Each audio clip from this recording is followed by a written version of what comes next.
Attendez Jésus. Il vient chercher ceux qui l'attendent. Si vous regardez l'église du Christ dans le monde aujourd'hui, ils n'attendent pas Jésus. Ils sont occupés par d'autres choses.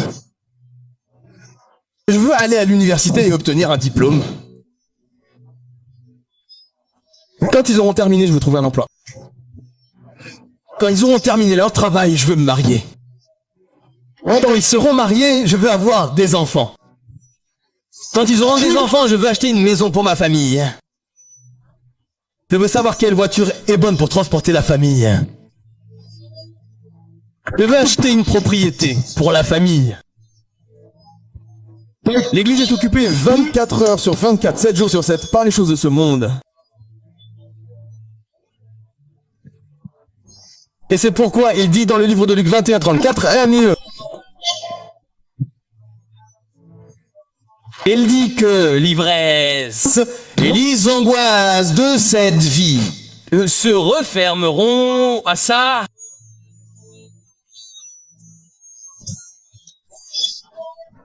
Soudainement sur vous comme un piège. Il a dit, faites attention à l'agitation de cette vie au Japon. Au Japon, le temps, c'est de l'argent. Au Japon, vous devez courir. Les gens sont occupés à travailler tout le temps, mais ils vont manquer l'enlèvement.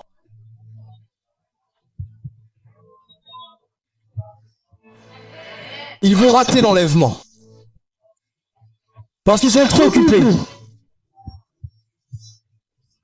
Le Seigneur dit maintenant que nous devons prendre en compte notre éternité dans nos vies.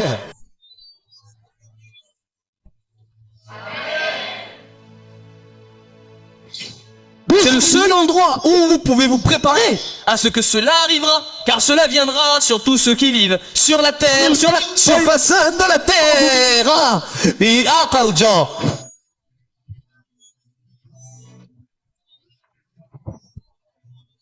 Soyez toujours en éveil. Priez pour que vous puissiez échapper. La prophétie que j'ai donnée aujourd'hui s'appelle la grande évasion, la grande évasion.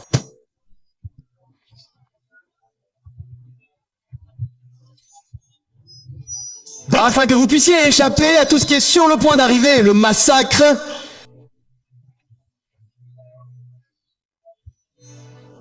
Et vous tenir debout devant le Fils de l'homme. C'est donc très puissant. Parce qu'il dit que la tribulation n'est pas pour l'Église.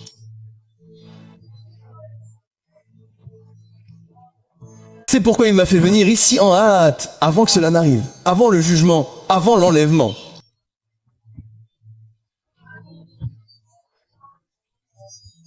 Le Seigneur dit donc que le jour et l'heure ne sont pas connus. Les gens mangeront, boiront, se marieront, achèteront, vendront, planteront et construiront. Puis boum, arrivera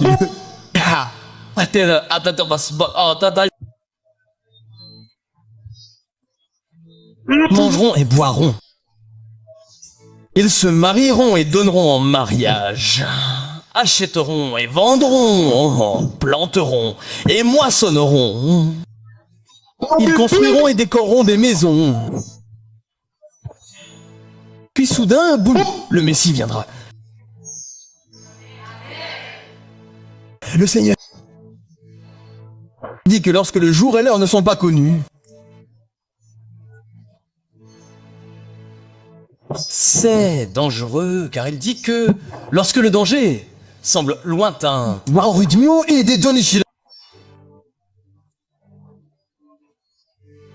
c'est que le danger est le plus proche.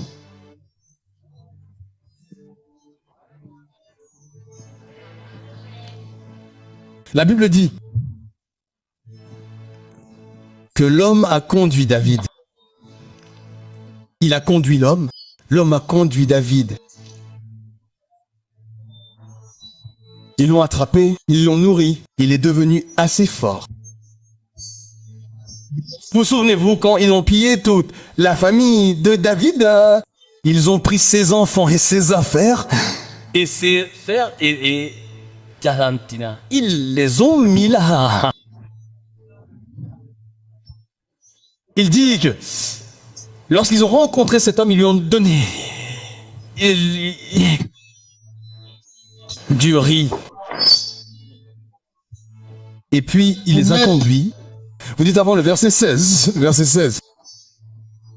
Il dit qu'il a laissé David descendre. Hein. 1 Samuel 36. Il a conduit David en bas. Et ils étaient là. Ils étaient là. Mangeant, buvant et se déchaînant. Cause de la grande quantité de butin qu'ils avaient pris dans le pays des Philistins de Juda.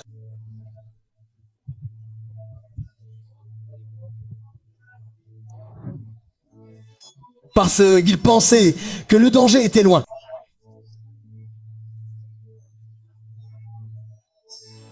Ils ont dit, Juda est loin maintenant. Il n'y a aucun signe de danger. Mangeons, buvons et dansons. Puis, tout à coup, David est apparu et les a massacrés. Ils mangeaient et buvaient. Le Seigneur dit que lorsque tout semble paisible, comme cela, et que le danger semble lointain, soyez prudents. C'est à ce moment-là que cela va arriver. La destruction. La destruction. Donc, l'un des principaux messages que je vous apporte dans cette prophétie est que le jour et l'heure ne sont pas connus. Par conséquent, attendez le Messie. Attendez-le chaque jour.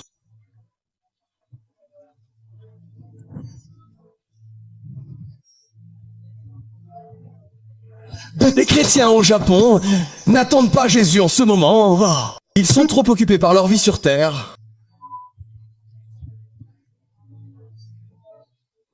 Les chrétiens au Kenya, chaque jour, chaque minute, chaque matin, quoi, ils n'arrivent pas à dormir. Ils vont à l'arrêt de bus, ils vont à la gare, ils montent dans le train et disent bonjour à tous. Savez-vous que le Messie arrive? Nous devons nous repentir et nous préparer pour le Messie. Partout, tout le monde est prévenu de la venue du Messie.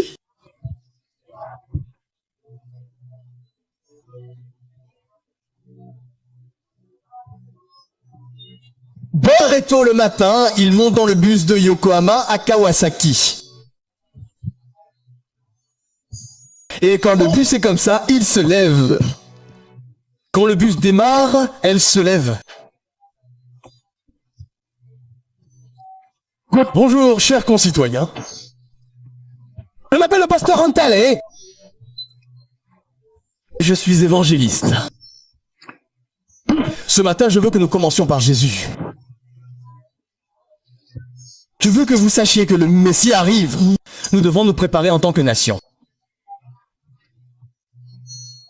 La Bible dit que le Seigneur jugera le péché.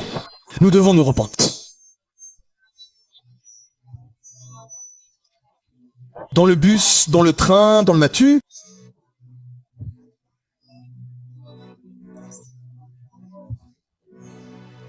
À l'arrêt de bus, à la gare. Lorsque les gens sont assis en attendant le train, vous voyez l'une d'entre elles apparaître avec un mégaphone. Un mégaphone.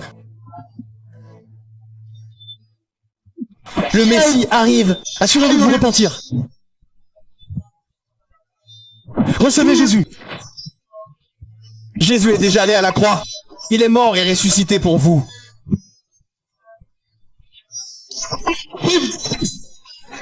Veuillez répéter cette prière.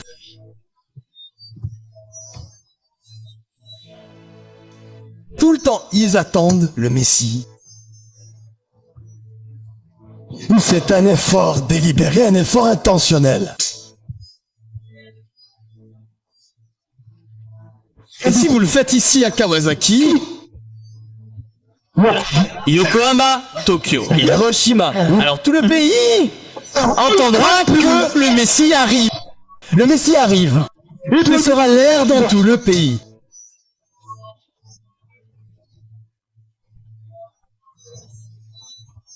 Et le diable ne fera pas cela au Japon.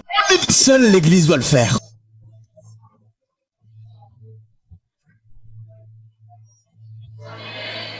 Pourquoi? Parce que le jour et l'heure ne sont pas la norme.